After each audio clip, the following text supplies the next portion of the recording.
We did lose the stream. I think our power flickered. Hello. That's what it sounds like. That fired back up. The TV did too. Boy.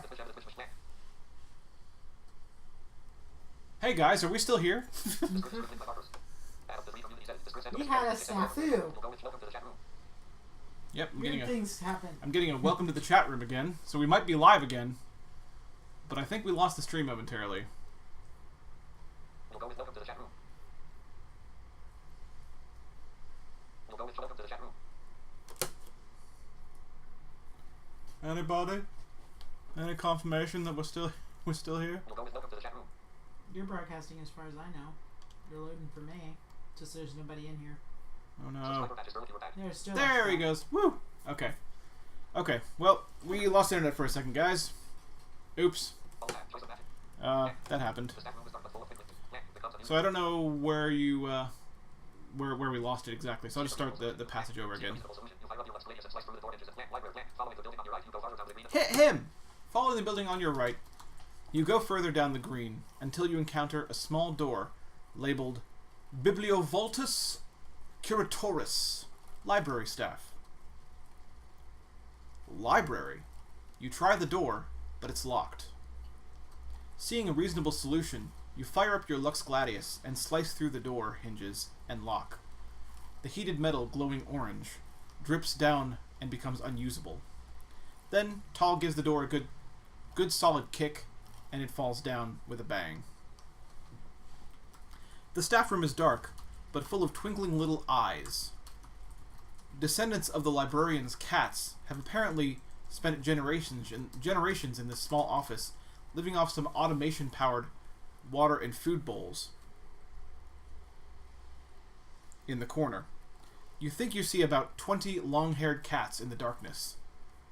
On the desk, on the bookshelves, tucked in drawers and boxes, the cats form a continuous, shaggy carpet in the small office. I'm sorry, bad imagery. Getting to the other door, which presumably leads into the library proper, would require stepping on a lot of cats. Oh my god. Just then, your glamour wears off.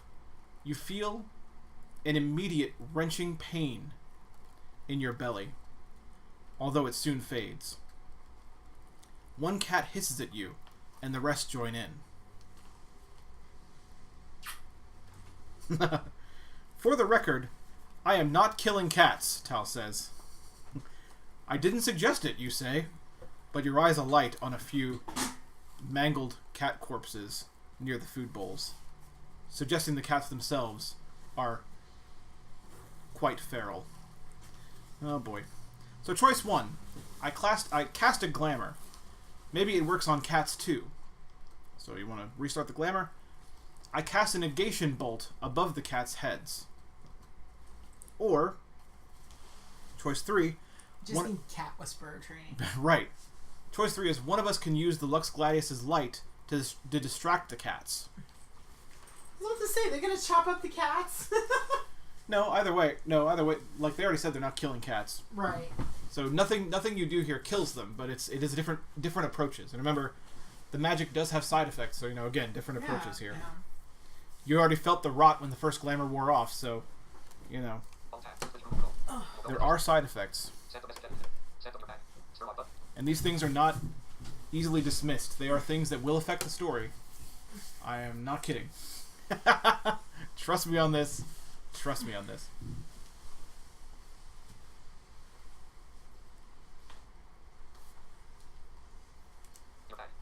But honestly, even using this weapon might affect the story. Consider that it's an ancient weapon. Like, yeah, it's a fine weapon, but if people see it, I wonder what that'll do, Like I said, I didn't really take the fighting path myself, so I'm interested in that, but... Yeah, man. Okay. Alright. Yeah, you're actually going down the path that I was going to try next. So let's do that. Choice 3. Use the light to distract the cats. You activate your Lux Gladius so that it blazes with light. The cats are all deeply entranced. You try moving it one way, then another, and all their heads follow attentively. Increased humor. You increased your humor by doing this. You then try backing up and leading the cats with from the staff room, and they all follow you. The next door's unlocked. Oh, the next door's unlocked, Tal says, trying the knob. Let's go. You make the Lux Gladius light disappear and run after Tal. That was fun, you think. Maybe you should get a pet someday. That's not foreshadowing. Don't worry, that means nothing. Your hometown of Ackerton has no library. In fact, you don't think there's a public library in the whole kingdom of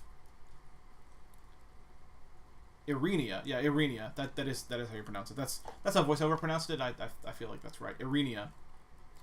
When you were young, the word library had a similar feel to the word hoard or utopia.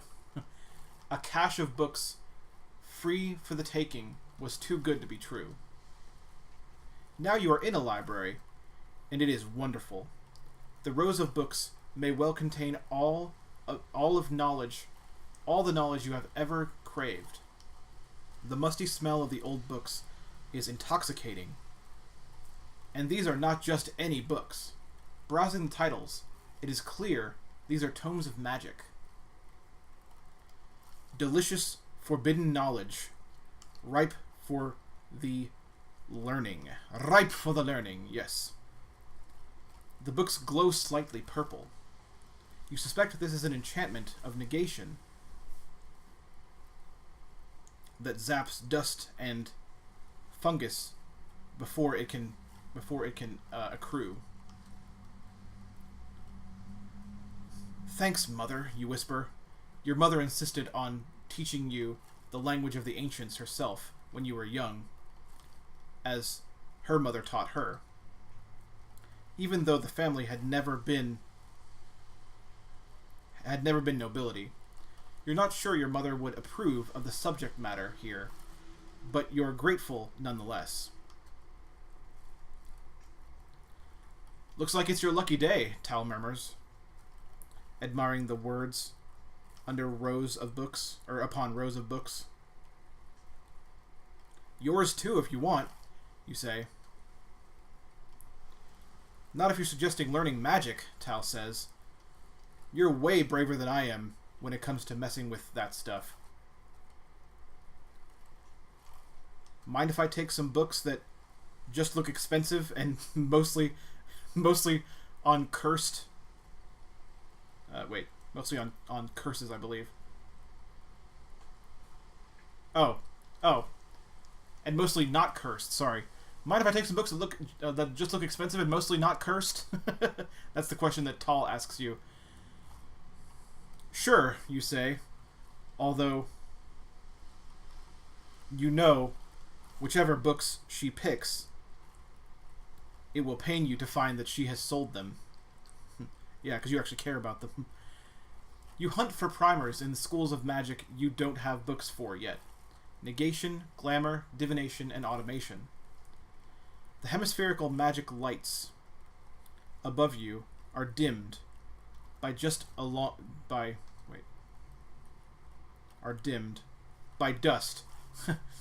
and long dead bugs, making it somewhat difficult to read the titles.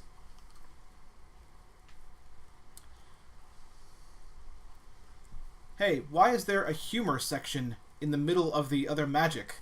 Tal calls out from a different aisle. Is that a joke?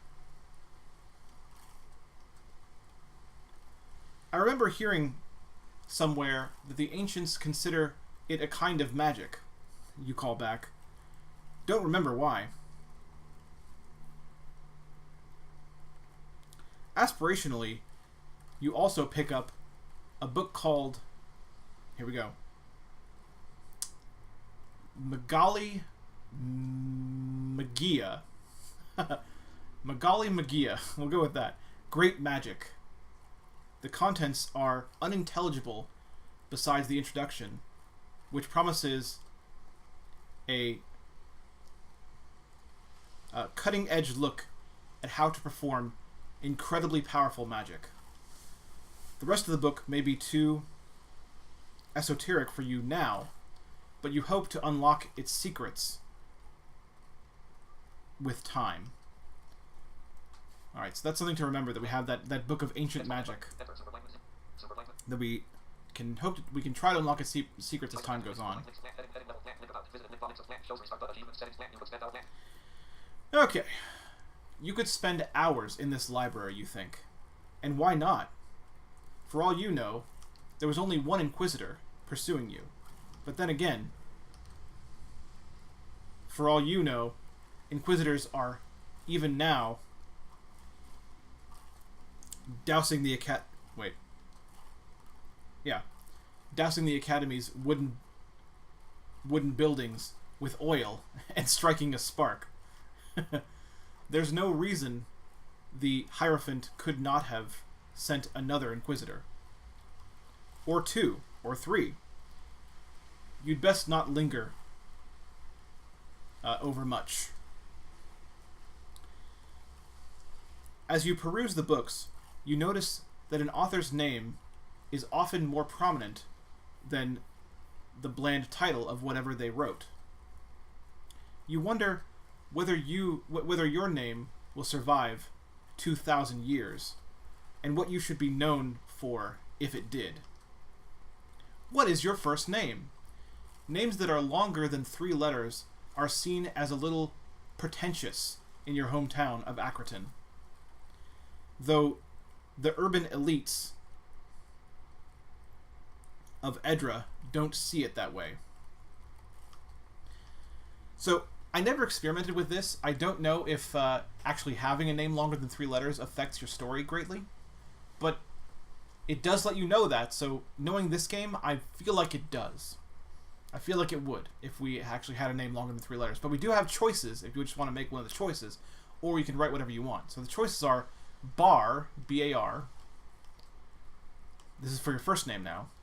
Bax, B-A-X. 3 is Cor, C-O-R. 4 is Del, D-E-L. 4 is 5, Eli, E-L-I. 6 is Foo, F-O-O. 7 is Lar, L-A-R. 8 is Ori, O-R-I. 9 is, I don't know how you'd even pronounce that, Q-U-X, because why not, right? Quix, Cux, I don't know. Q-U-X, I don't think I'd ever pick that one. 10 is Sal, S-A-L. 11 is Tam, T-A-M. 12 is Vey, V-E-Y. We have Vix, V-I-X. And we have Zig, Z-I-G. And then we have something else. If we pick something else, we can write our own. So, whatever you guys want to do, we will do it.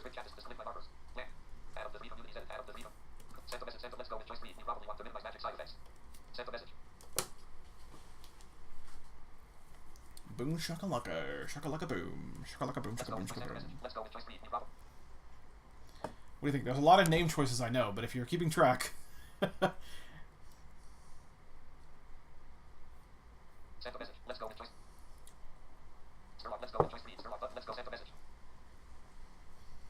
do you think? What do you think? Yes.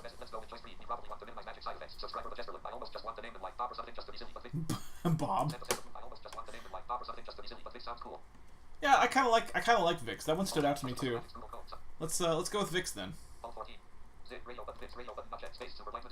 Vix. Alright, so that's our first name. Our first name is Vix.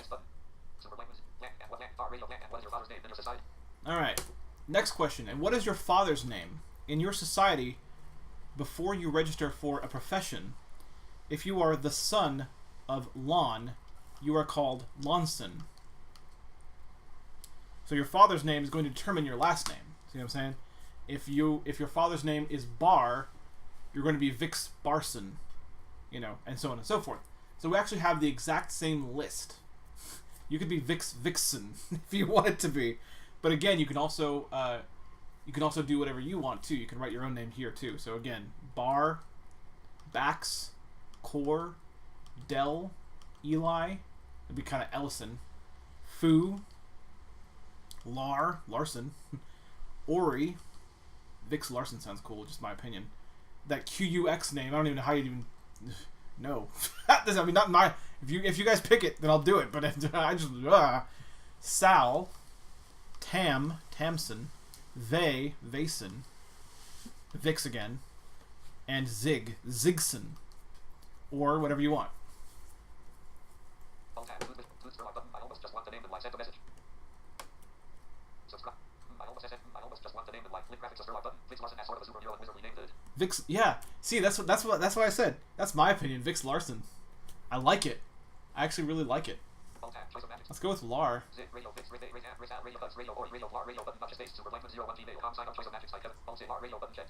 Alright, Lar it is. Next bouton. Next bouton.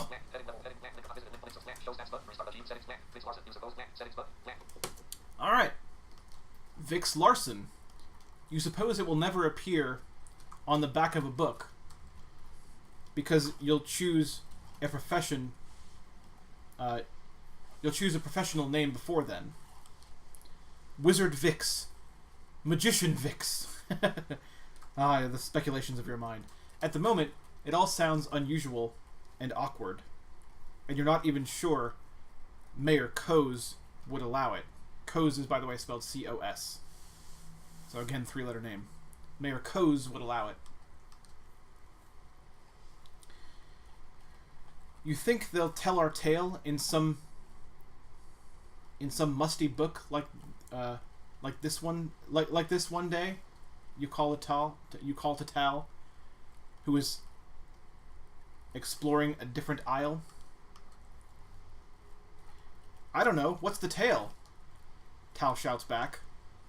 And here's your choices. Here's how you respond with what tale you want to be told in the musty books later on. Choice 1: How Vix and Tal saved the kingdom of Irenia. That's choice 1. Choice 2 is how Vix and Tal brought magic back to the kingdom of Irenia. 2 of 3. Third choice is how Vix and Tal started a revolution and took over the kingdom of Irenia. So, what's your focus? Saving the kingdom, bringing magic back to the kingdom, or taking over the kingdom?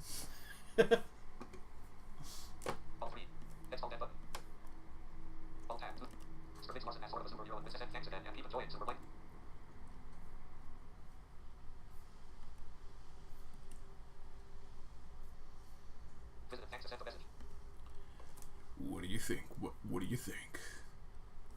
What do you think? Everybody now.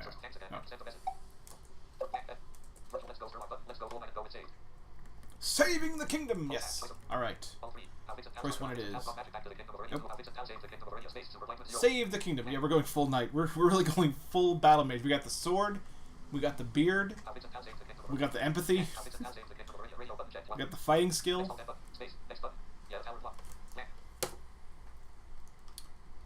Yeah, Tal replies. The queen's abducted by the neighbors or something, and we come to her rescue. She's making up stories. I love it. No need to get fanciful with the neighbors bit, you say. There are plenty of people threatening Queen Thecla. Yeah, Queen Thecla, right in Edra. The capital's crawling with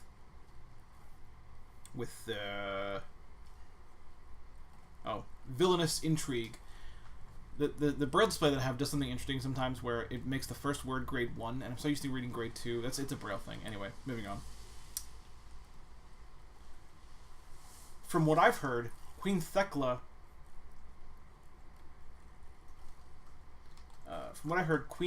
can intrigue fine on her own, Tal says. Maybe she sets up her own capture as a test or something to see if the Hierophant tries to take over in her absence. You hate to admit it, but Tal might be better at coming up with plots than you. Okay, so let's say the church does take over in the Queen's stead. We return with the Queen to Edra, reach the palace, and everybody agrees... Oh. Everybody agrees Noodles would make a better ruler than either of those old biddies. Yeah. Everyone agrees Noodles would make a better ruler than either of those old biddies, Tal says.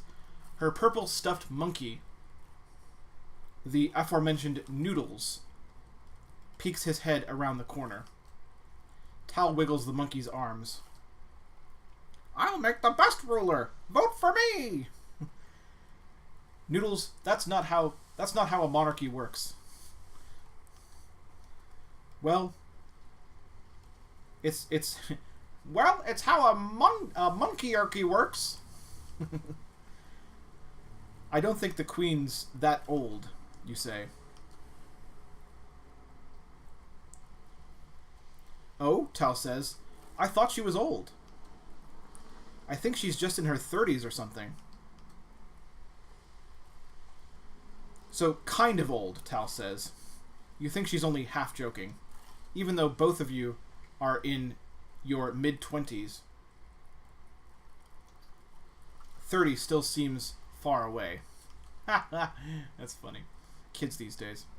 Anyway, I thought the point was that we would save the day. Tal barks a laugh. Yeah, well, I've always known you to cause more trouble than you solve, but it's a nice thought. If you think so, then why'd you bring me along? Because being around somebody like that is fun, Tal says with a grin. And here we are. Increased Tal relationship. Increased optimism. So, there you go. You have learned many things in that last passage. You not only increased your relationship with Tal, but you increased your optimism, and you learned she has a stuffed monkey named Noodles. Yes, she really does, and she really does carry him everywhere. Anyway, next passage. You know what? I think it's time for a tea break. Bring some tea. Tea, son! Blueberry tea. Blueberry tea, FT dubs. FT dubs.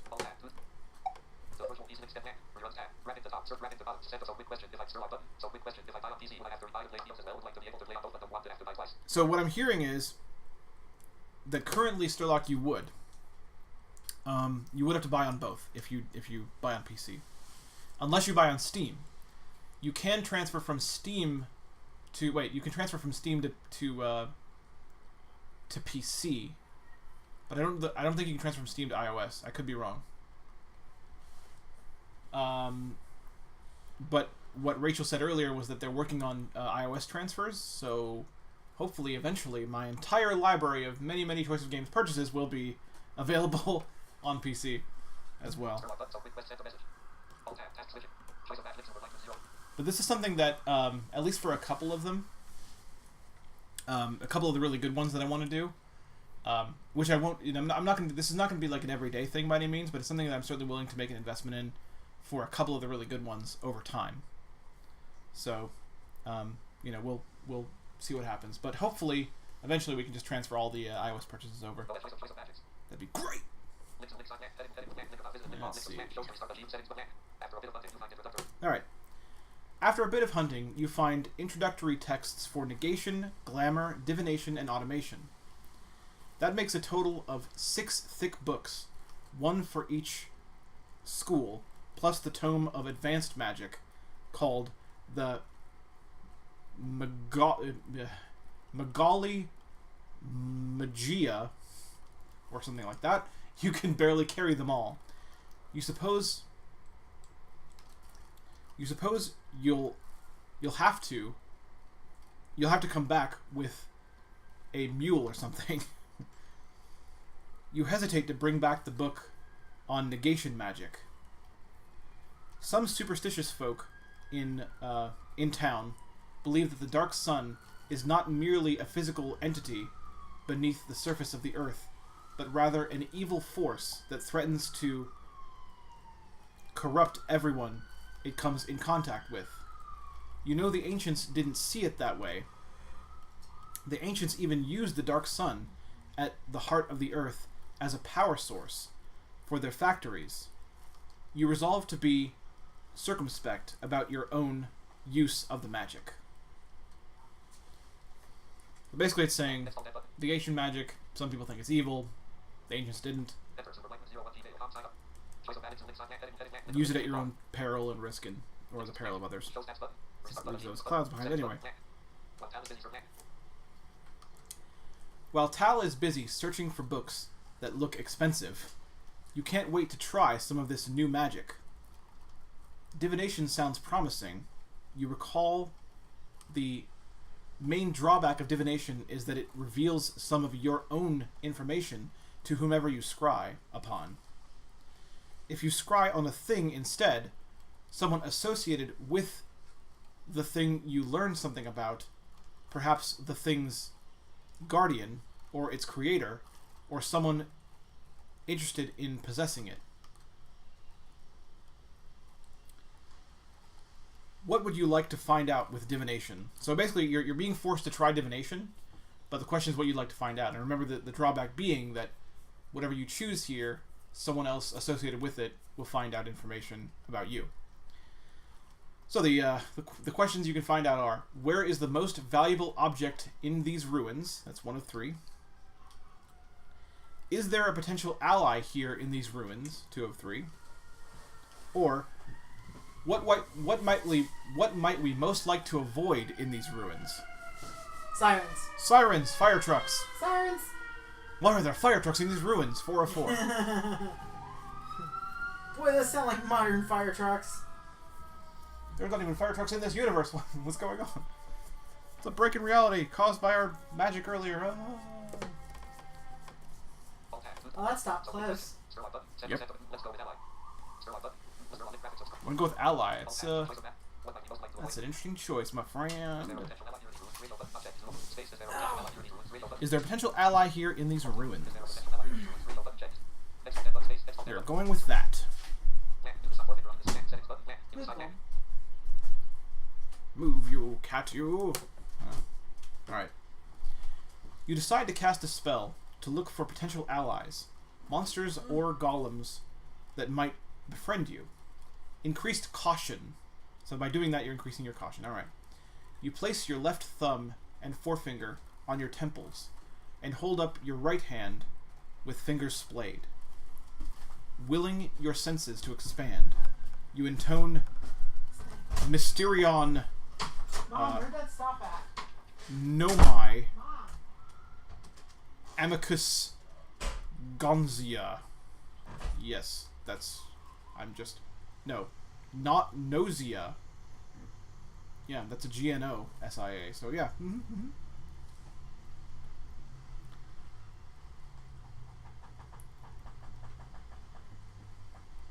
Exanthus... I don't even... You know what? I am not good with the magical word. Anyway, you cast the spell. Okay? Before your eyes appears a vision of an ancient stone golem adjusting some levers on an old contraption in what looks to be some sort of service tunnel. The stone golem itself is a blocky creature, but it wears a tattered tabard emblazoned with a crest of of the Magic Academy, an open book surrounded by a tree, an eye, a black sun, a gear, and a crown. On the wall beside the golem is some kind of map, but you can't make it out clearly. The golem looks up, startled. It turns to look directly at you. Then the vision fades. So, in this case, the golem is the one that learned about you. You think this is the drawback of divination in action. You have divined the location of the golem, but it has also divined yours. Gained divination. So we now have some skill of divination magic. Next alt tab button. Enter. Super button. Next bouton. Settings button. Tal, I think I found a potential ally, but I suspect it doesn't know it wants it wants to be our friend yet, you say. Are you done? Sure, Tal says, returning to you with a backpack that is now bulging with heavy books. You return to the section on automation magic and pick up a readable-looking tome on golem commands and protocols. Gained automation. So we now have skill with that because we learned about the golem and we wanted to learn how to use it, so we picked up a tome, and there you go. Then you head for the exit to the library. A set of double doors that each bear the same set of symbols you saw on the golem's livery. Symbols you saw... Oh yeah, I reread things. Yay! Next button. You and Tal emerge from the library's main entrance into another quadrangle with false stars twinkling above. Where the last quadrangle appeared residential, this one seems administrative, with colonnades and porticos in the classic style. The tall wooden buildings were shaped by vivimancy and painted to resemble marble. Fancy in taste, cheap in budget. You've heard the university was in the capital is the same way.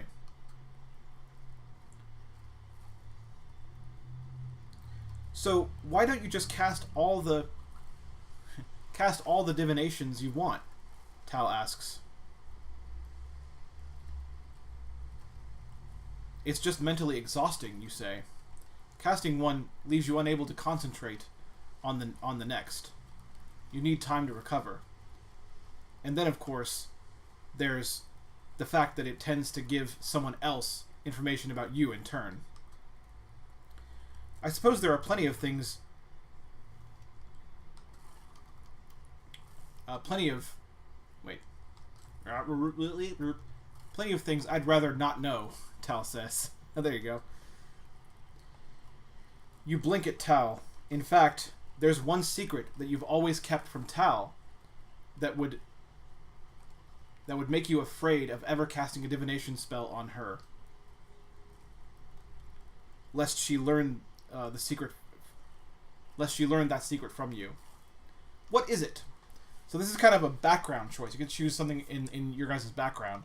What is the secret that you're keeping from Tal? Choice 1. It was my fault Tal lost her eye. Choice 2.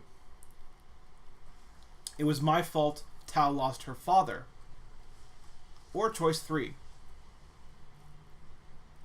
I reported Tal to Mayor Coase. Oh boy.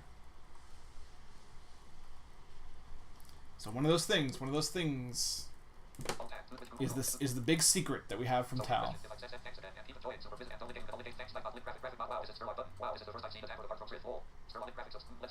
Yeah, first you've seen a tabard apart from the thread. Yeah, I hear you there, man. You don't hear the word tabard a lot. But hey, this golem has a tabard, by God. Yeah. Gotta love them tabards, man. Woo! Tabards.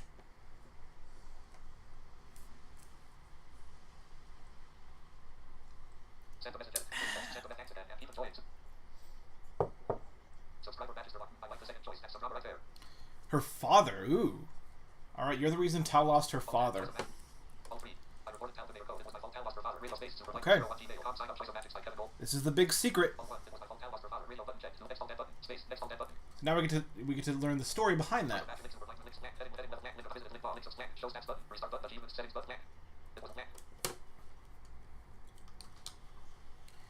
It was one of your earliest memories.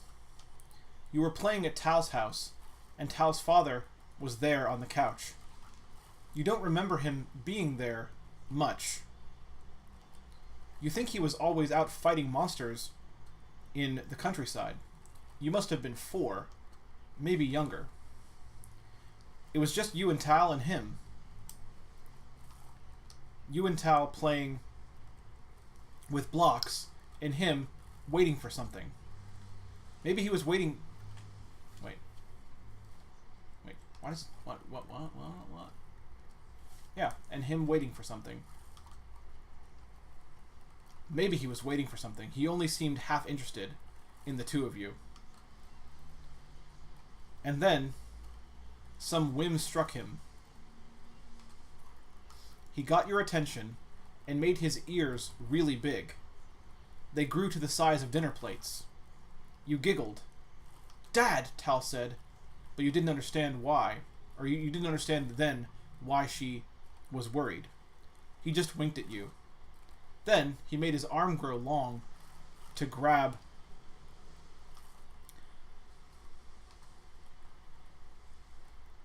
a growler of beer from the dining table.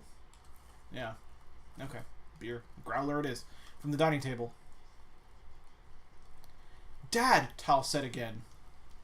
Tal's father just winked at you. You were very, very young, slightly younger than Tal, and didn't say anything. He probably thought you couldn't, that you would forget all about it, that you'd never realize he was a shapeshifter. A race reviled ever since the Great War with the neighbors, when they were engineered by the neighbors to be assassins. But a few years later, before you learned how shapeshifters were treated, when you kicked a ball onto a market awning and Tal's father happened to be nearby, along with a crowd of other market patrons standing around, you said to Tal's father, just make your arm long again." Did Tal's father turn pale?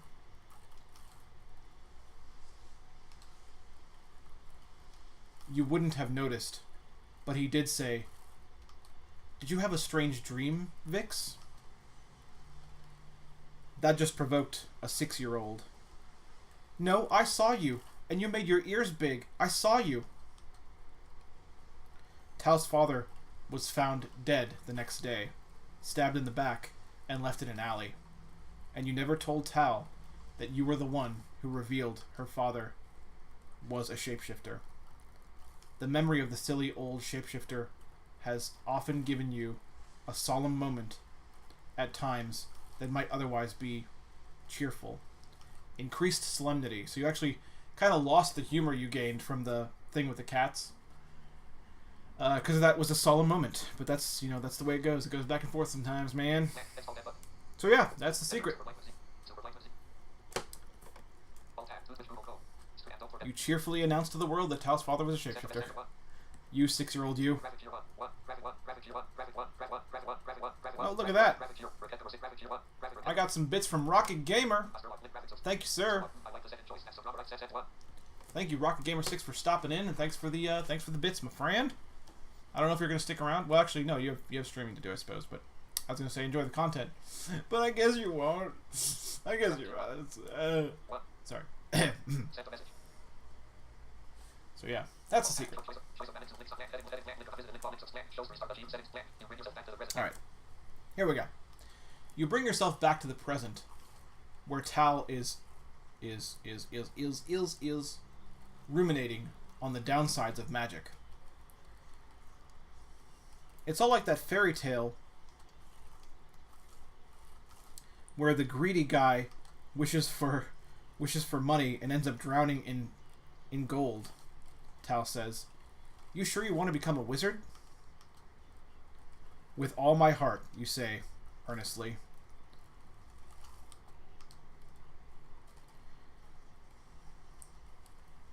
Yeah, take your time thinking about it, Tal says, giving you a playful shove. Indeed, you've always been in love with the very idea of magic. You even formed vague plans about what you would do if you ever discovered it. What did you imagine you would do with your magical power? What did you imagine in your early days? Choice 1. I wanted to be able to vanquish anyone I so chose. This is, by the way, there are 10 choices here, so pay attention. Pay attention, folks. Choice 1 is I wanted to be able to vanquish anyone I so chose. Vanquish! Choice 2. I wanted to clean the world of the fallout the ancients left behind. So you wanted to clean the world. Choice 3. I wanted to understand the world and how it got this way. That's 3 of 10. I wanted to understand people better. Every life is a fascinating story. That's choice 4. I imagined becoming well respected, even admired. Or even adored, sorry. That's choice 5. I wanted to be a peacemaker and get people to lay down their arms. That's choice 6. I wanted to bring back the fabulous inventions of the ancients. That's choice 7. I imagined healing the sky, causing our weather to go back to normal. That's choice 8. I just wanted to be free to pursue whatever whims struck me. That's choice 9. And choice 10 is, I wanted to be a wandering healer like a saint. That's choice 10.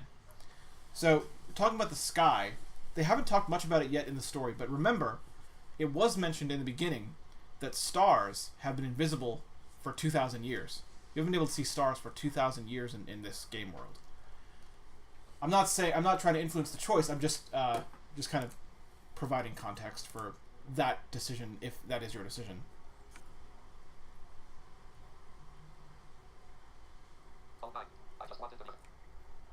That's a lot of choices, I know, but it is a thing to consider.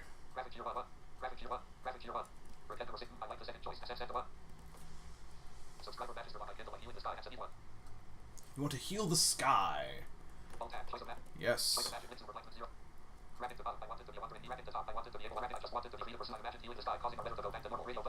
Alright, we will heal the sky. Well, that's what you dreamed of in your early days.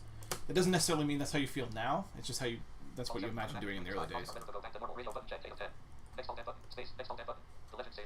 Alright. So now we get more on that. The legends say that the sky beyond the eternal storm is blue, and that at night you can see a glittering sky full of stars, of far off jewels called stars. See, he didn't even know what stars are. Wow, not really. Ever since you heard that description, you long to see the sky beyond the storm. Banishing the storm would probably require mastering automation magic, only to give it up in the end, since the storm itself is what powers that magic. You always thought clearing the sky would be worth devoting your life to a craft that you would eventually need to give up. Gained automation. So, also increased caution.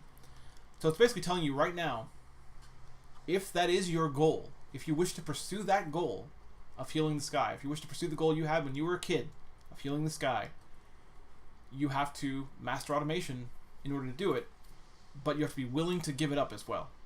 So it's up to you how you proceed. And the thing is, Sturlock, you will not always be in the audience. Like, these choices are going to be influenced by everyone. If we have more of an audience, say next time I do this, if we have a different audience, it could go a different way. But as long as you are, you're making the choices. So, just so you know, that's what it's basically telling you you'd have to do. It is not an easy thing to do, and this game is written cleverly to make it difficult to do. But anyway, moving forward. Methodically exploring the ruins, you head clockwise around the quadrangle to the next building, a tall, wide tower that looks as though it has some kind of crow's nest jutting above the crenulations on top.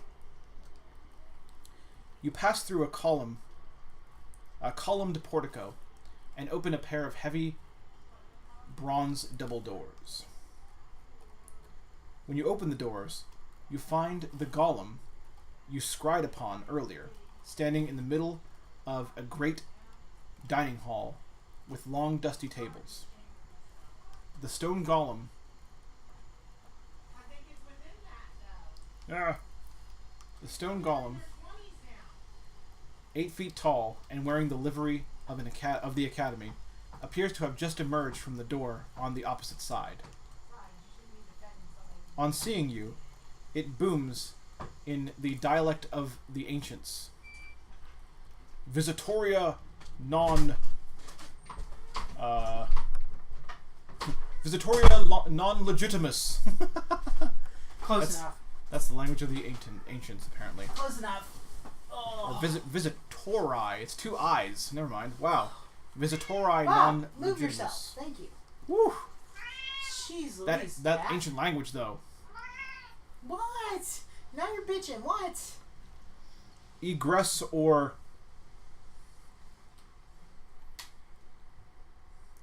authentize vu? Sure, I guess authenticate yourself. I don't know. Identify yourself, something like that. That's how I translate it. Yeah, it says leave or die, basically. You translate for Tal.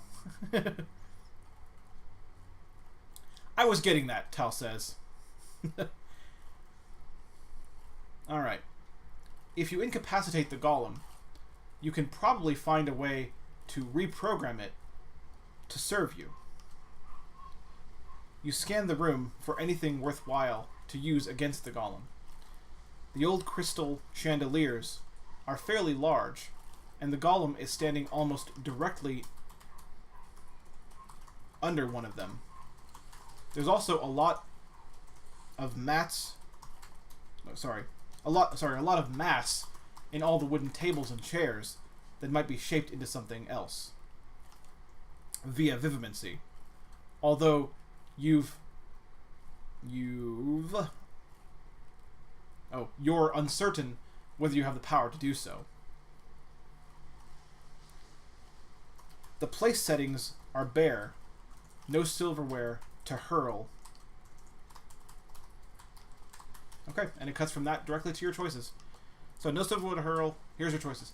Toss a ball of negative energy large enough to destroy the golem. That's 1 of 4. That's if you want to destroy it. So if you really want that ally, you know. With vivimancy, I reshape the tables to trap the golem. That's choice 2. Choice 3 is lure the golem under the chandelier, then magically disintegrate the rope. That's choice 3. And choice 4. Use glamour magic to convince the golem I belong here. That is choice 4. Boom shakalaka. Shakalaka boom.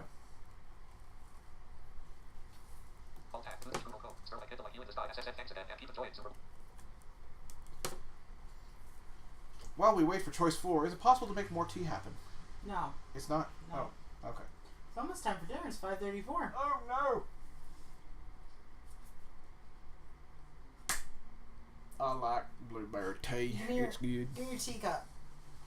Because I know you didn't squeeze tea bag. Nope. I sure didn't. You still have tea in here. Yeah, only a little. Drink it. Now ask me for more tea and you still have tea in the bottom of your cup. It's only a little. Enough to where I can't even get the bag out. Send the message. Thanks again and keep enjoying. Super Blankman loves you. No, seriously, it's creepy.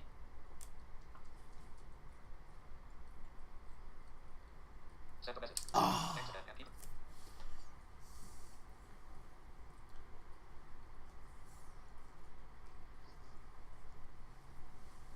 Here. Let's do choice 3. Also, Bob wants to make choices too.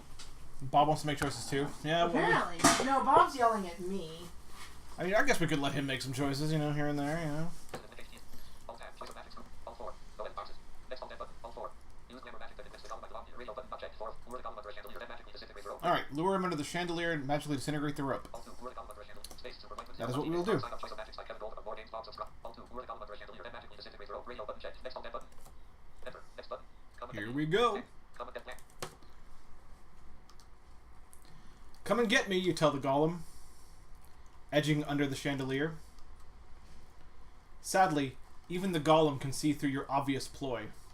You make a mental note not to underestimate your opponents. Intelligence is the future. It really says that intelligence in the future. You gained subtlety. Oh, okay. So what happened there was that action required subtlety, which we did not have enough of. Remember, our subtlety is at 1 right now. So we gained subtlety, so we know in the future how to do something like that, but it's not going to work. The golem turns its attention to Tal instead. Oh. Initium annihilatio, it says, and charges towards her. A little stuck on this chandelier plan, you try to rot the rope of another chandelier. When you channel vivimancy at the thing, the rope breaks, and the chandelier comes crashing down, but it falls in front of the golem instead of on top of it. The golem can't quite halt its momentum, and it trips and sprawls over the chandelier. At least you now have a clearer idea of how long your vivimancy spells take. Gained vivimancy. Okay, well, there's a positive, I guess. It's stunned. Run, Tal shouts, and the two of you run into the kitchen next door. Thankfully, there are a variety of locks on the door, presumably to keep out peckish students. and you flip, turn, and slide all of them. You soon hear the golem try the door, but on finding it is locked, the golem gives up. Perhaps it is programmed not to smash up the academy it serves. Well, there you go. That did not go according to plan, Sir Locatron.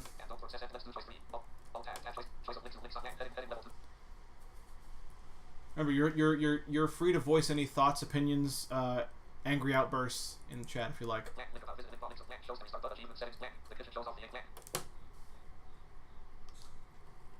The kitchen shows off the ancients' ingenuity when it comes to automation-based improvements to daily life.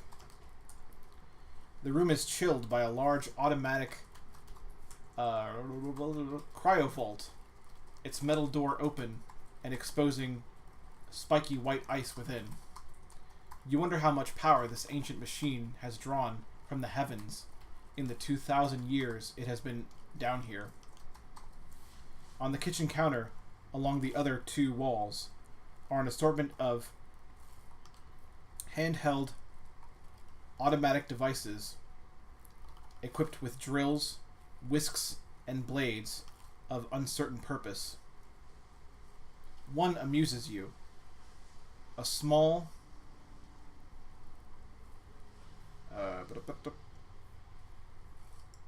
trivet equipped, trivet. Yeah, that is what it is. Equipped with three black wands, all pointed in toward the center. You think this is a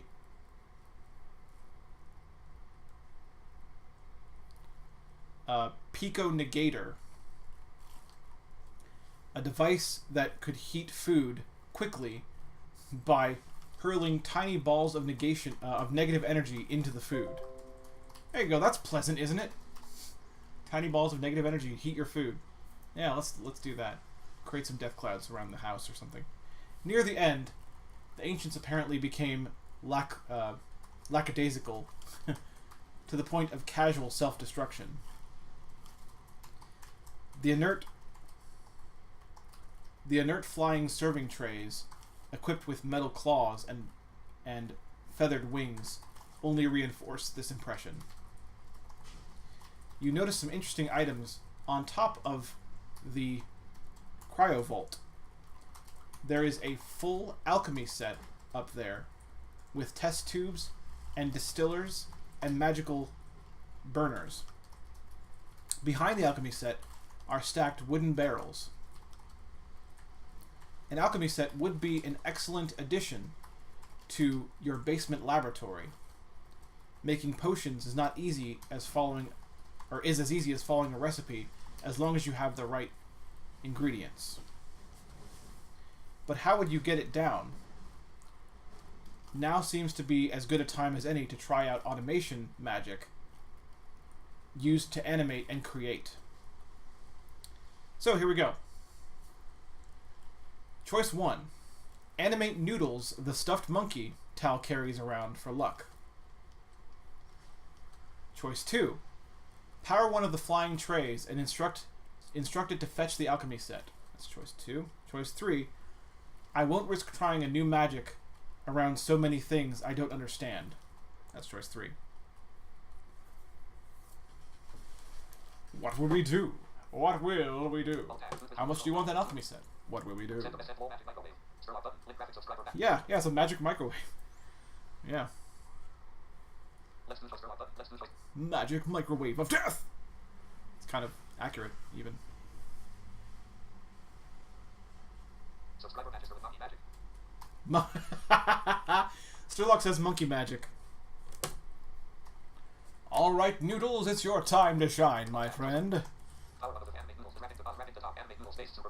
I guarantee, well, I think, actually I won't guarantee it, but I think you're going to get humor for doing this, because Noodles. Noodles! Alright. Alright, let's see. Tal, do you think Noodles could climb up there? You say. Oh, Noodles is the best climber in all Monkey Land, Tal says jokingly. And then she turns suddenly serious. Wait, you're not kidding. You're going to bring Noodles to life? She looks less happy about the idea than you might have thought. Life might be an overstatement, you say. But as a first pass, yes. I guess that sounds good. Tal unslings her backpack, revealing a knit purple monkey with its floppy arms tied around her waist. She unties the arms and gazes into its button eyes. You're not going to go crazy on me and stab me in the back with a knife because you're now some evil evil doll, are you? Tal asks Noodles. Tal makes Noodles' head shake back and forth resolutely. You're going to be the best magic stuffed animal a girl could ever want. Tal makes Noodles nod vigorously. All right, she says. We've got a job for you. Are you ready to accept your mission? She's got a sense of humor about her, this Tal. Tal makes Noodles salute with a floppy arm. What do you think of Tal's relationship with her stuffed animal? Here you go. Choices. How do you feel about this? It's cute and kind of funny. Why not? Is choice 1. Choice 2. It's childish, but I put up with it. And choice 3. It seems unfortunate. She may refuse to send the doll on dangerous missions. So, it's cute, it's childish, or it seems unfortunate. Because she may refuse to send him on dangerous missions that you need him for. You!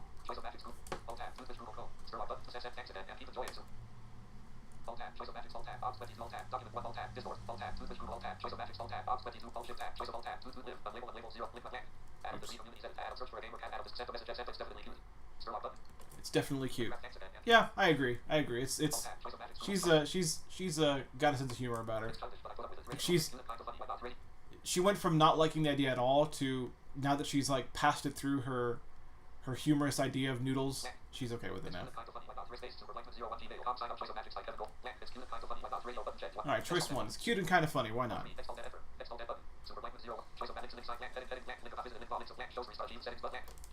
Alright, there we go. Squire Noodles, stand ready for magicking, you say to Noodles. And, and Tall makes Noodles look suddenly toward you, then stand straight and tall. Increased humor, increased empathy, increased Tall relationship.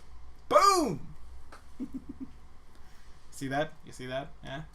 Look at what you did. Do I have to get out of the way? Tal says reluctantly. Just don't put your hands above the good squire's head, you say, spreading the fingers of one hand toward the ceiling and holding another hand toward Noodles. There may be lightning. Yep, remember guys, this comes from the power of the heavens to do this. Electron potence. Yeah, electron potence. I guess that's the magic word. Wait, lightning? Tal says as you finish. As you finish. Simia vital simulacra. Simulacra, yeah, there you go. Unlike with the other magics you've tried, the energy of lightning comes all at once in a shock that runs through your whole body. An intense buzz. The electricity courses through you, arcs across the gap to Noodles, envelops the stuffed monkey in crackling rings, and then leaps from the monkey's head back to the ceiling, completing the loop. You can feel every hair on your body stand straight up. Noodles appears to take an interest in the crackling electricity surrounding him. Noodles then looks at your hair and seems to do a double take. I'm not doing that, Tal says, sounding both odd and unnerved. I think it's working.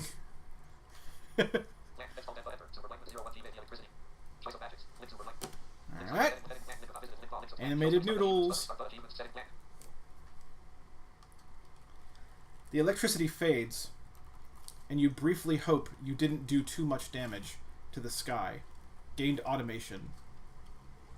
Tal turns Noodles around to face her. Noodles waves with a floppy arm. Not really alive. Not really alive, you said? Tal says, sounding a little dazed. Well, it's kind of a philosophical question. You begin, but Tal gives you an exasperated look. The short answer is, most scholars thought there was nothing comparable to being one of their animated things. What would it be like to be a cryovault or a pico negator or one of those other appliances we saw? If they have experiences, it's like no experience we know. Though Noodles appears to be conscious, his actions are all purely caused by the magic fulfilling our expectations.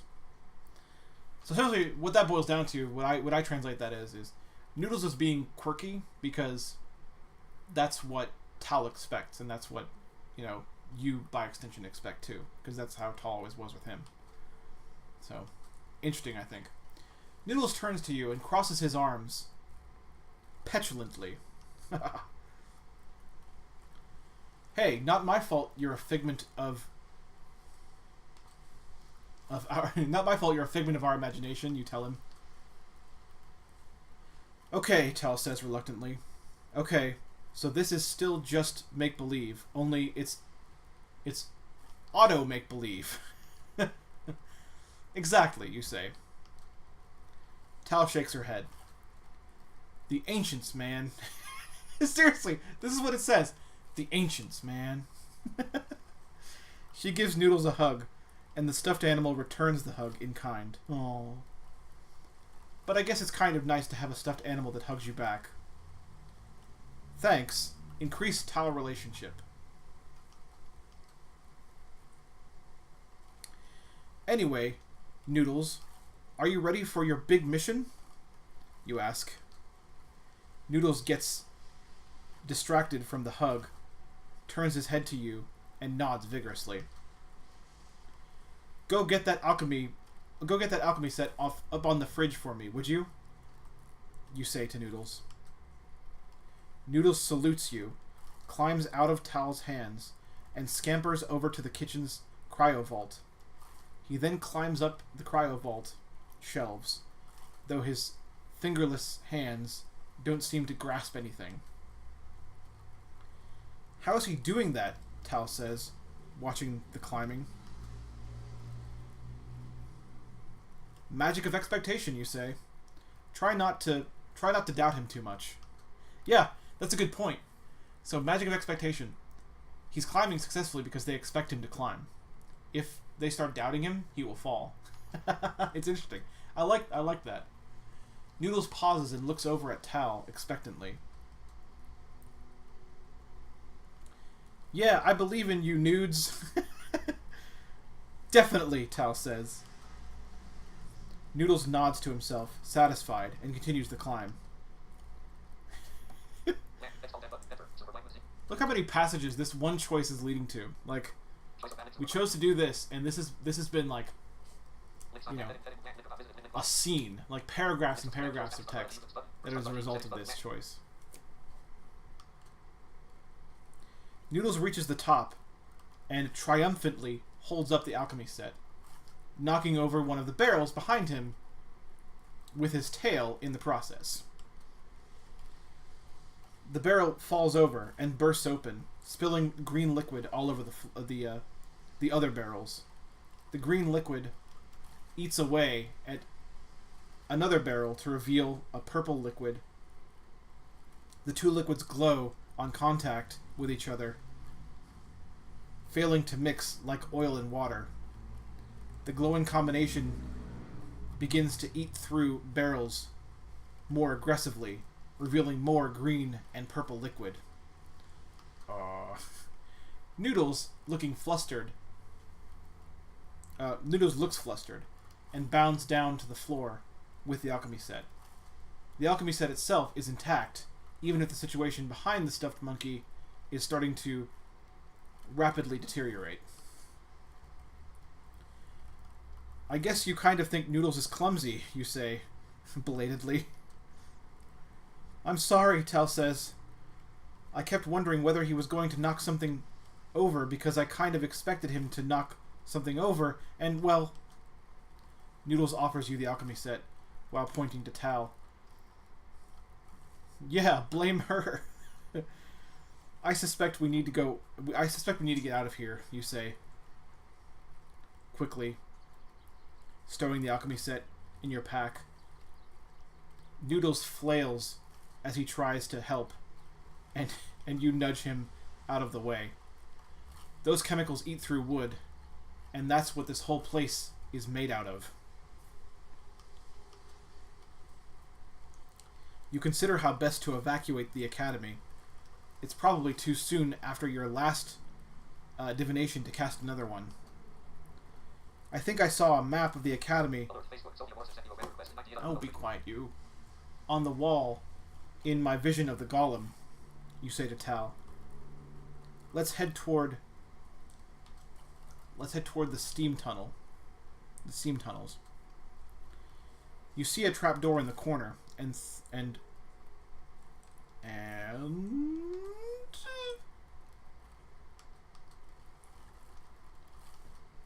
throw it open to reveal stairs leading down.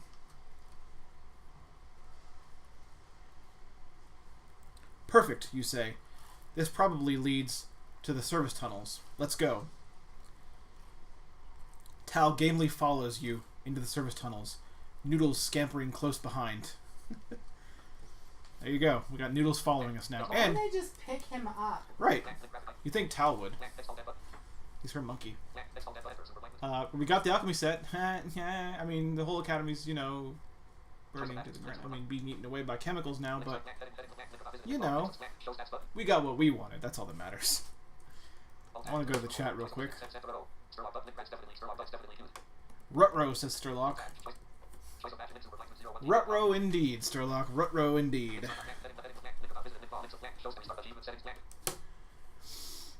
But at least you got your alchemy set. Alright. Dust-dimmed magical orbs on the ceiling glow to illuminate the grimy service tunnels. 2,000-year-old graffiti has been burned into the wood of the tunnels with negation magic. Initials of long-dead students, declarations of relationships, identifiers of cheaters, unkind words for bad professors. You wonder what the vandals would think if they knew the graffiti would be their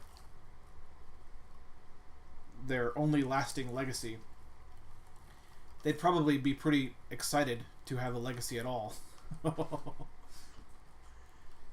You said the neighbors pulled academies like this underground so they could be looted later, Tal says. So why didn't they loot this one? I guess the negative C must have appeared between us first, you say. It stopped the Great War cold. But then what about the neighbors' spies the Queen is said to sometimes find, Tal says. Why didn't they dig this up?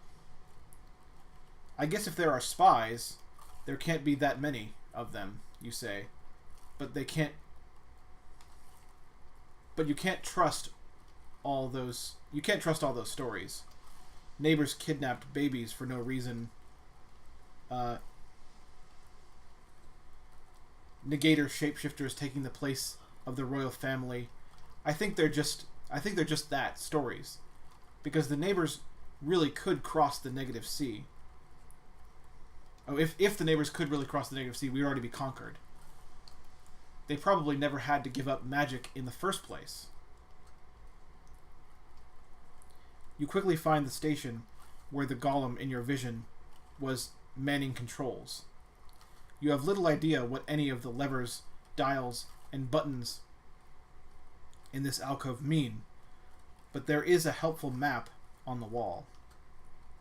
Noodles climbs up your back to peer over your shoulder. You give Noodles an amused look, which the doll answers with a look that says, "What? Then you..." Oh, it just says... Yeah, it's just what. Then you both return your attention to the map. Silly Noodles.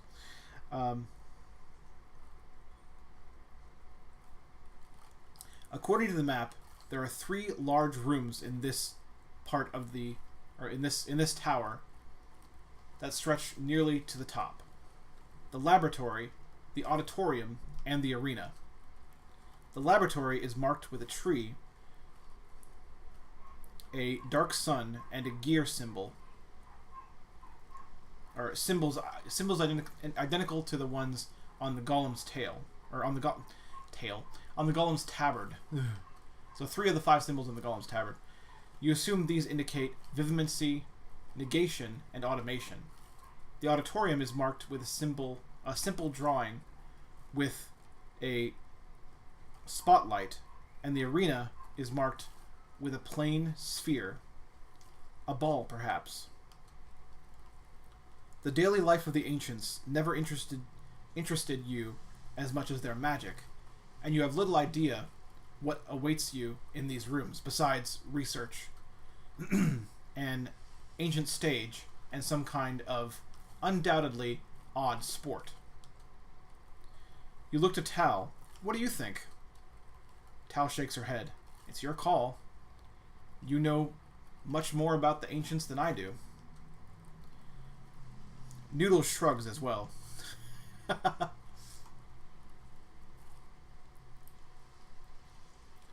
It seems any of the 3 paths would be equally good for getting to the top, for getting to the roof,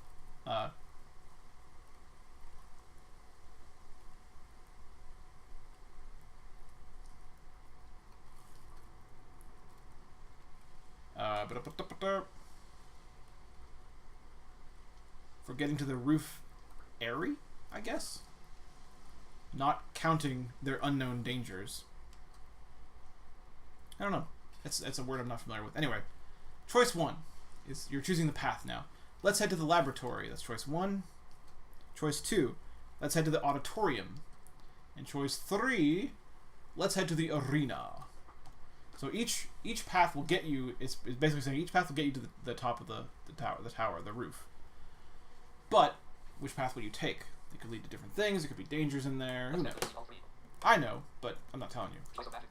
Go in boxes. Let's head to the arena. Real tab. Toothpaste Google Chrome. Let's head. Set 100. I just put my headphones on and I have no idea what's happening. So take choice 1. Laboratories are rad. Graphic tier 100. Boozle 1992 button. Hey, Boozle's here, and Graphic sub. Graphic subscriber badge. Boozle just gave me 100 bits. Thank you, Boozle. Graphic moderator badge. No word list. Send to the laboratory. Sturlock button. Link graphic subscriber 100. I just put my headphones on and I have no idea what's happening. So take choice 1. Laboratories are rad. All right, so Boozle and Sturlock agree. So now, Sturlock, 6:01 p.m. for the last half hour of this stream, you have competition. You may have to fight to the death for some of these choices, because now we have a Boozle who's also making choices. So, laboratories are rad. Sturlock also says laboratory, though, so laboratory it will be.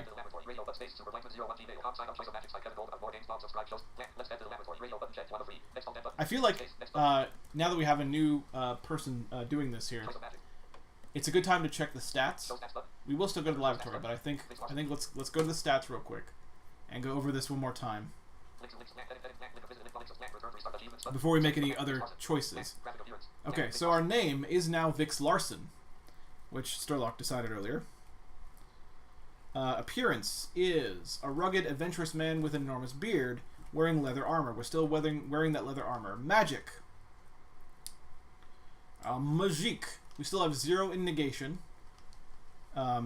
We have automation. We have now 3 in automation. Glamour, we have 1. Divination, we have 1. Vivimancy, we have 3 now. Skills. Ancient history is still 0. Fighting is still 6. Subtlety is now 2, thanks to our little mistake with the cats. Or not with the cats, with the golem. Sorry. Charisma is still 1. And personality.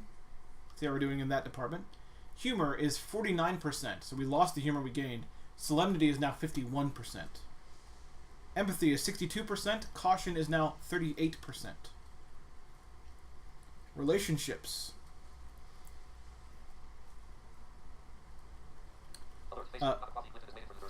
So romances, it just says kind of a side note. Romances, interested in women, so we chose to be interested in women because we're a dude. The relationship with Tal is 64%. Very good. I believe it was 60. No, I think it was 55. Yeah, it was 55 last time we checked, so it's gone up since then.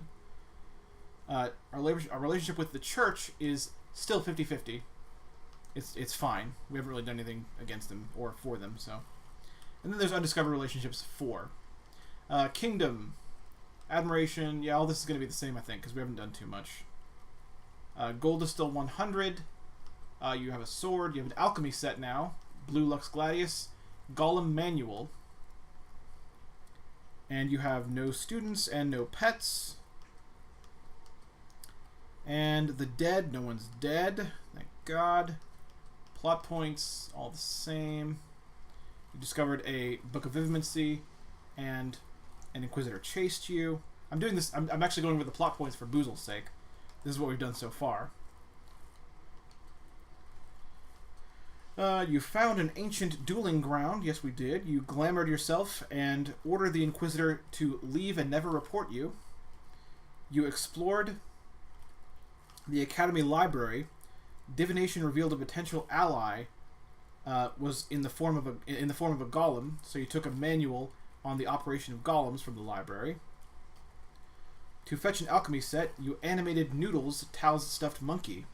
Noodles caused an accident that would gradually disintegrate the whole academy. So, there we go.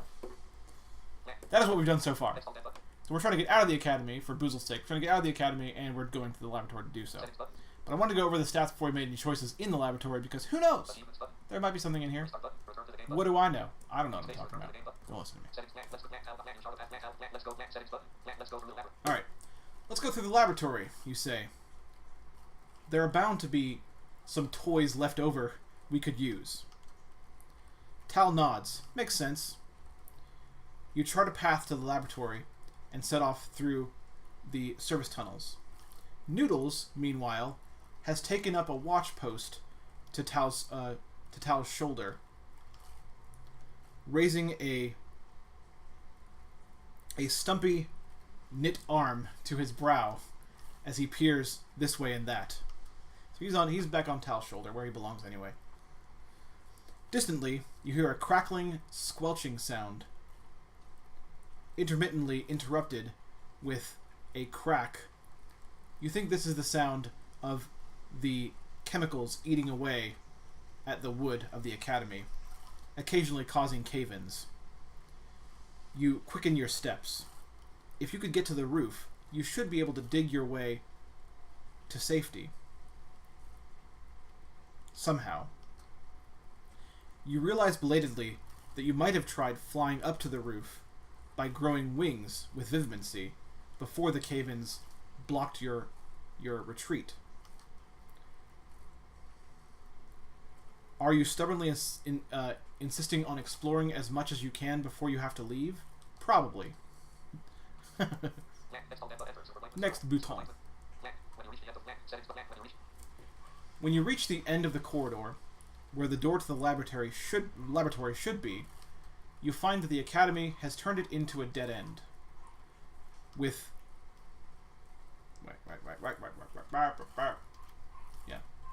with its symbol depicting the 5 magics painted above the message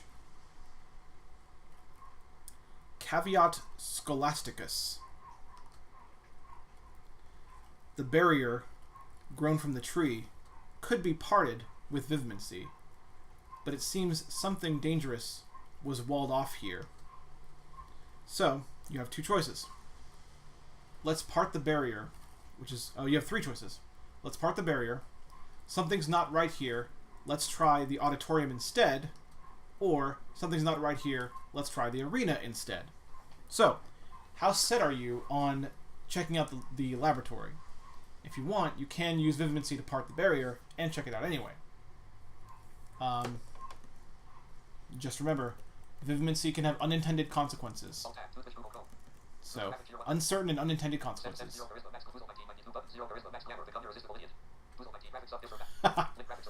Zero charisma, max glamour.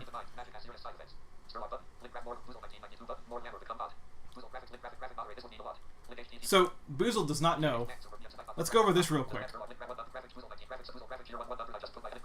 Okay, yeah. Boozled does not know the side effects of magic, so I want to go over that real quick. In this universe, magic, all types of magic has different side effects. Glamour magic, every time you use glamour magic, it causes an internal rot in your own body. It's obviously it's gradual, it's not like crazy, but it does cause a rot. Negation magic creates clouds of negative energy around the world in, sometimes unknown places at the time, but it will create a cloud somewhere every time you use negation magic. Vivimancy is the magic of life, but has unintended consequences that cannot be predicted. It gets unpredictable sometimes. What might happen if you cast it. Automation magic, the energy for automation magic is pulled from the heavens, and it actually damages the sky of the world. There's a storm that's raging above this world all the time, constantly, and automation magic pulls from the energy of that storm. Divination magic is all well and good, except if you divine something about someone, they will learn something about you. Or if you scry an object instead, someone associated with that object will learn something about you as well. It's back and forth. It's not one way. So, knowing that, you will have to use vivimancy here if you want to explore the laboratory, unless you want to go another way.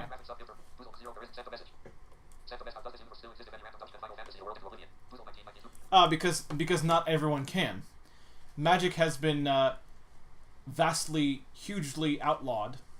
Wizardry has been forbidden by the church, who severely punishes wizards they are aware of.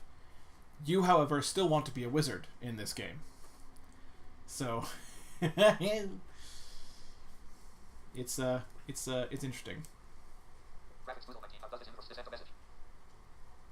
How does this universe Boozle 19 might be two, but how does send a message?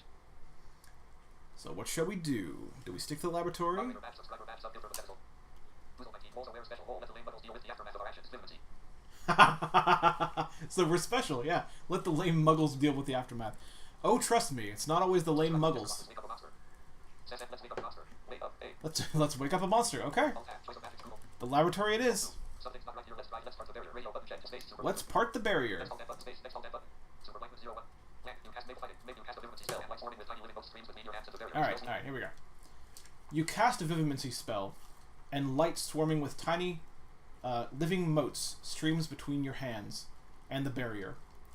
You smell sweet resin, halfway between maple and pine, as you force the wood to part along its grain.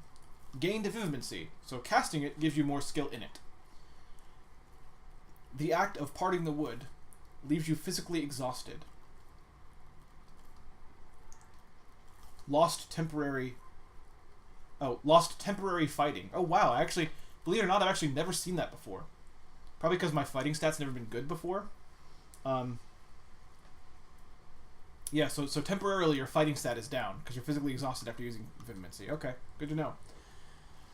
Behind the barrier is the original door, a steel door that stands in contrast to the wood of the rest of the academy. You open the latch, and a shimmering curtain of light separates you from whatever lies beyond.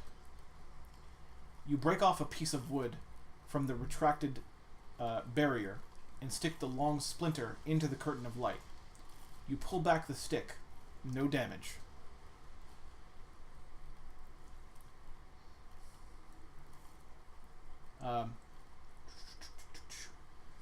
I think this field is keeping something in, not out, you say. It shouldn't harm us. Great, Tal says. You can go first. You plunge through the curtain of light. A polished metal cylinder stands in the center of a tall room, the walls of which have been covered with equations burnt into the white paint. In the center of the cylinder is a skeleton, reclining on a leather chair, sealed behind closed glass doors. The metal cylinder is covered in automation runes, as well as some symbols you have seen in vivimency and negation tomes. It seems clear that whatever this cylinder was intended to do, it was the subject's final experiment. Experiment, yes. A metal scaffolding surrounds the cylinder, with ladders leading up to different landings. On each landing of the scaffolding are piles of automation-related metal parts and tools, some still in good condition. On the landing five floors up is a door out. So yeah, this is a way to the top. With the academy being slowly dissolved by chemicals, you should make your way up to that catwalk quickly. Well, Tal begins to say, and she gives a start as her voice echoes through the chamber. Well. I don't see... A specter made of writhing negative energy bursts through the cylinder, its glowing blue eyes trained on you. The roiling darkness coalesces into a skull around the blue eyes, and its jaws open to emit an excited screech that reverberates through the chamber, causing Tal to put a finger to one ear. The chamber turns cold as the specter draws near. It points a finger of roiling darkness at you. Here we go.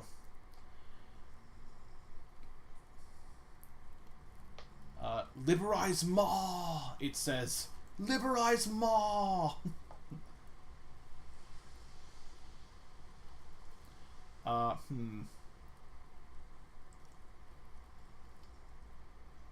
It's so pronunciation is fun. Umenta mange vo niama. Not even kidding, it's crazy like that. Anyway, you have choices. Choice 1. Cast a glamour and try to befriend the specter. 1 of 6. You have 6 choices here, guys. Quickly cast a spell to dissipate negative energy. Remember our stats, guys. Remember our stats. Choice 3. Negate the light curtain on the door. Choice 4.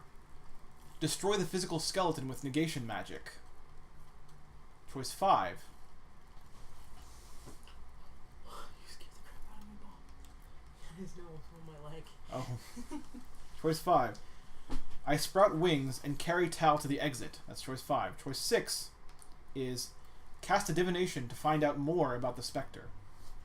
Remember the stats, guys. Remember that what your stats are will affect even, like, you can make the same choices and have different outcomes based on what your stats are at the time. So remember the stats.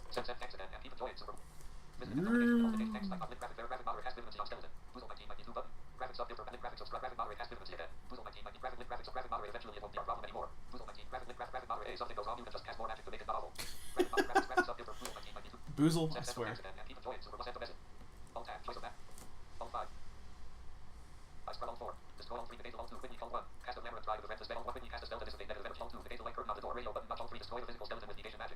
So keep in mind, there is no option here that involves vivimancy on the skeleton.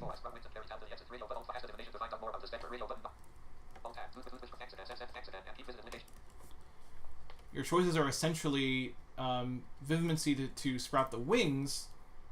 We could do that, or we could try to negate Spectre, or try to negate the field, or try to destroy the skeleton with negation.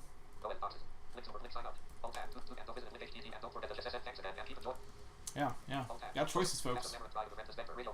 Try to befriend the Spectre. Try to dissipate the negative energy, which would be negation to try to dissipate negative energy too, just so you know.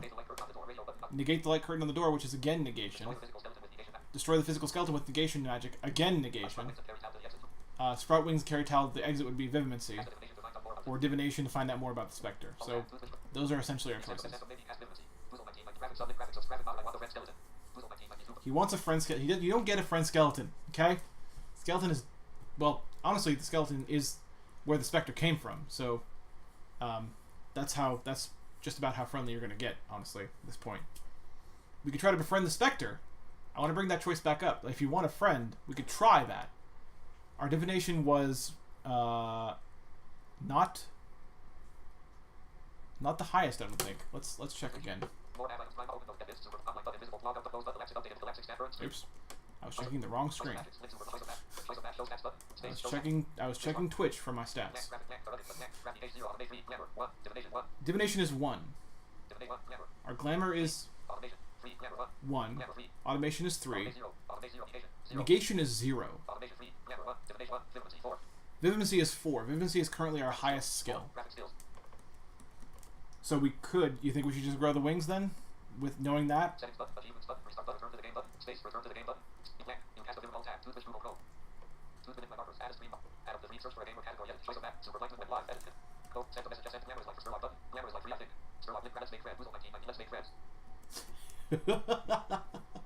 Glamour is 1, Sturlock. Glamour is 1. I will do it. If that is the choice between you guys, I will do it. Boozle really wants to try to befriend the Spectre. Sturlock, what do you say? Do we try it? We can see what happens. Hug skeleton. No, you can't hug the skeleton. Leave the skeleton alone. The only thing you do to the skeleton is try to destroy it with negation magic, which, by the way, is 0. Just saying. Okay. Here we go. We're going to try to befriend the Spectre with glamour magic. Remember, this means you're going to rot a little inside. But, you know, if you're cool with that. Alright. Ahem. You duck behind the light curtain to hide your spell. Volatia omnis Cleos Venenum. I don't know. I'm not good at this. Tal passes through the curtain too, just as you finish the spell. Noodles on her back is poking the light curtain. Good plan, Tal says. It probably can't reach us out. Hey, where are you going? You pass through the light curtain and into the laboratory once more. The Spectre's ire seems reduced from a moment ago, but it still barks orders at you. Oh boy, here we go again. Discipulus Ora havu wow. Recondized. I don't know, man.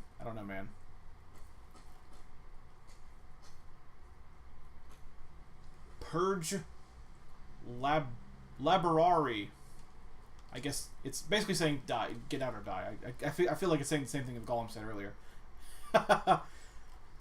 It thinks we're workers of some kind, Tal says, puzzled. Something like that, you say, unsure. You think your spell probably could have worked better.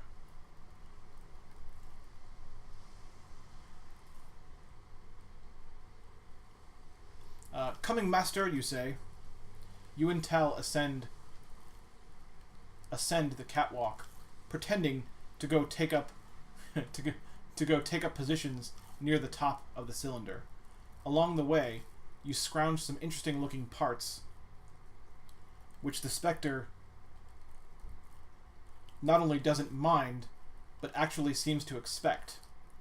Gained automation. Hey, how about that? Finally, once you make it near the top, you shout, "Now run! Now run!"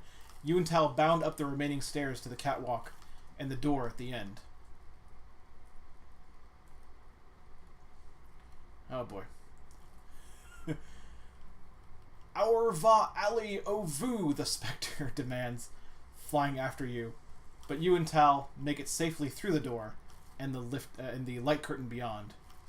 And the Spectre can't follow. Alright, well actually, so out of game here, I thought that was going to be way worse than it actually was. Meanwhile, your glamour goes down.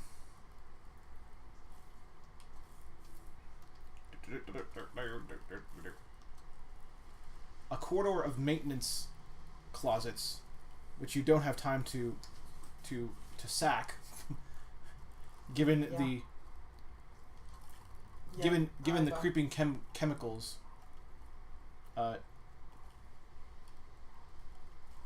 Given the creeping chemical doom from below, leads to a stairwell at the intersection of 4 corridors. But down every corridor, you hear the crackling, popping sounds of those spilled chemicals eating away at the wood. In fact, you think the tower is listing slightly. Everything is at a slight angle, you realize now. Fearing there is no time for further exploration, you take the stairs. You ascend to the aviary and air dock. Yay! So, I really thought that was going to go a lot worse than it did. That was, obviously not a perfect solution. You didn't really befriend him, but it was enough to convince him you were workers that were supposed to be there and get yourself out of there. Notice, though, that because of the way that worked, because you got parts for that, you didn't gain glamour magic, you gained automation for that.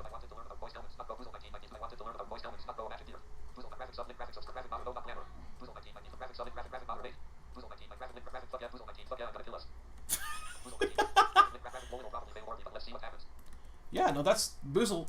Don't take it back now. This is what you wanted. This is what you wanted to try to befriend the skeleton or ghost in Spectre in that case. So I did. That involves a glamour. That's what you wanted, man. That's yeah.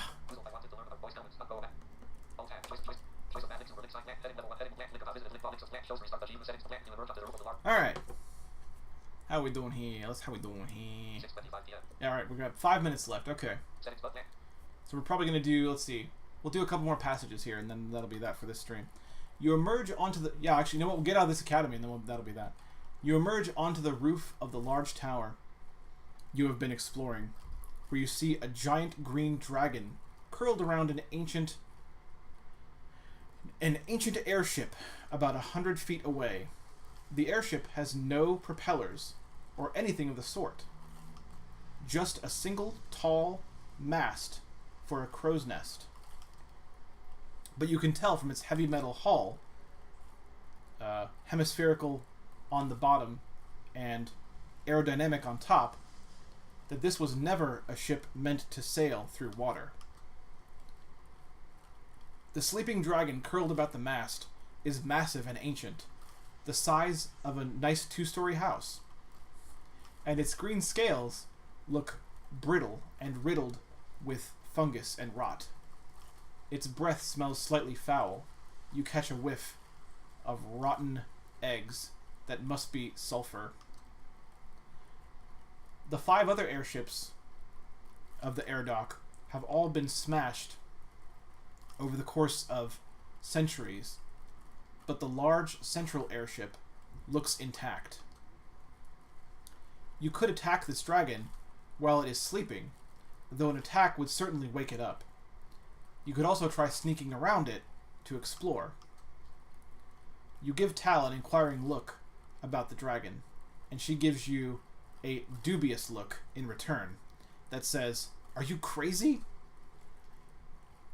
The creeping purple and green chemicals Noodles spilled begin to consume the very roof you're standing on. Oh boy, it's already up here. And the other smashed airships begin to collapse into the floor below. You'll have to finish what you're doing here fast. You think that as long as the dragon is sleeping, Noodles could try to sneak past the dragon and climb up to the crow's nest to have a better look around. The tower groans and lists to the side. You've made it a bit unhappy. Oh, sorry. Yeah, that was right. Unhappy. Yeah. Mm-hmm. So your choices are: blast the dragon with negation magic. I remind you, our negation stat is 0. Cast a divination to learn the dragon's weak point. That's choice 2. Choice 3 is sneak past the dragon to see what treasure it may guard. Choice 4. Thrust my Lux Gladius into the sleeping dragon. And choice 5. Ask Noodles to sneak up to the crow's nest. Pretty cool that we never would even have that option if we hadn't animated Noodles earlier. Just pointing that out. This, this is just one of those games I love. The interactivity is something else. Something else, man. Oh, bye, Boozle. Use Noodles to try to sneak up to the crow's nest, okay? Using Noodles.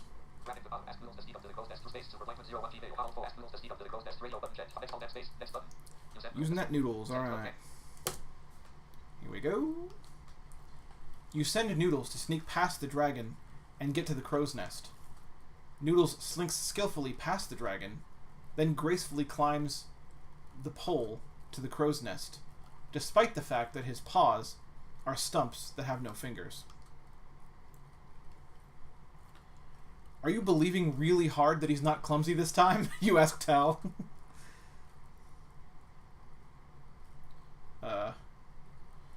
My monkey is the best circus acrobat there ever was, Tal asserts. Finally, Noodles reaches the top and triumphantly holds up a mottled dragon egg, almost as big as he is. Great job, Noodles, Tal shouts. Excited, Noodles leaps down onto the sleeping dragon, which lets out a grunt. Oh, less great job, Noodles, Tal says morosely.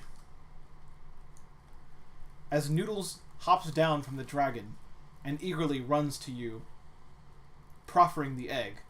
The dragon opens its eyes, rears up, and roars. The echoing roar has a bass you can feel in your chest. The tower can apparently feel those vibrations too, as the whole structure slips 2 feet, settling with an impact that nearly sends you sprawling. The tower then begins to tilt more and more. It's probably time to get out of here.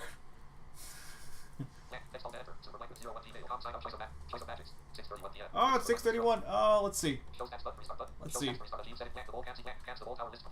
I'm gonna do one last passage. I'm gonna do one last passage. That's gonna be. The whole tower lifts precariously, the chemicals having presumably eaten away most of its foundation on one side. As you tilt toward the courtyard, you can see the green and purple chemicals have begun to destroy the other buildings as well.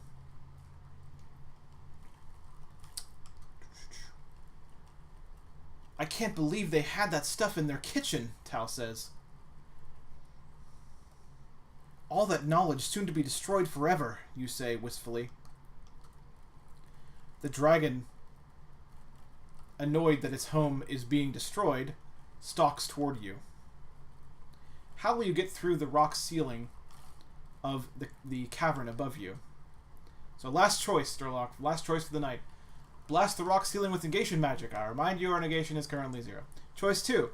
Use automation magic to turn the ceiling, or to turn the central airship's mast into a drill. Okay. That's choice 2. Choice 3. Use vivimancy to grow the wooden tower until it bursts through the ceiling. So the tower you're standing on could grow to burst through the ceiling of the entire academy and get you out.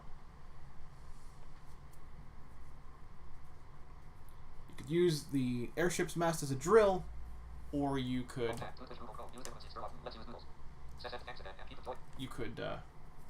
try to use negation magic, which I'm just saying, negation 0. I'm just saying, it's 0.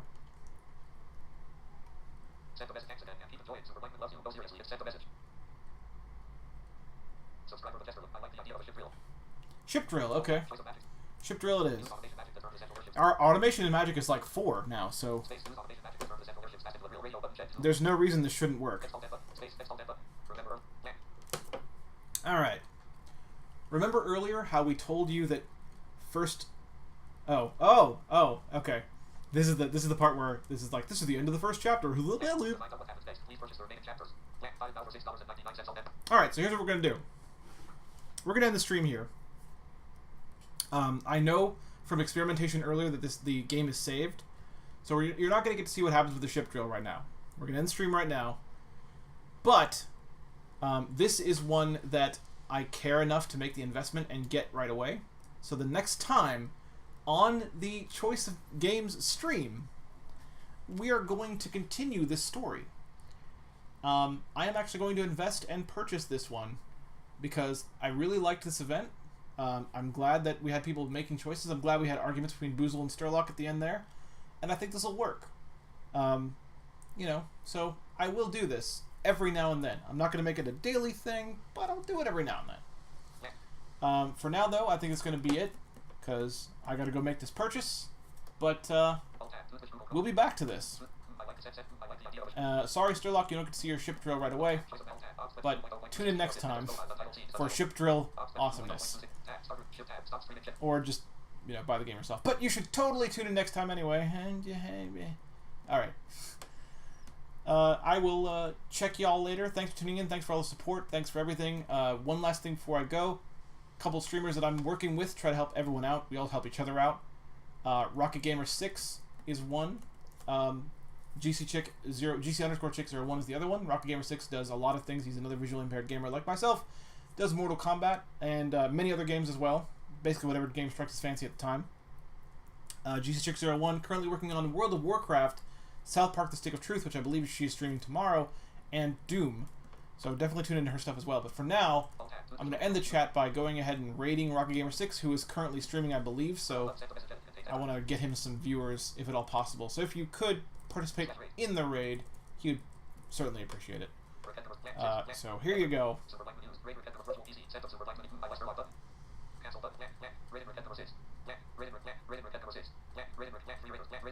Yeah, we got 3 raiders. Alright. Alright, sweet. Thank you guys for the support. Thanks for showing him some love there. And yeah, man. I will see you next time. Tomorrow is going to be Madden. I'm going to conclude the long shot story from Madden 19, by the way. And then we're going to do probably some more Madden, honestly, within the next couple days. And we'll see what happens. We'll see what happens as the days go on. But for now, I will see y'all later.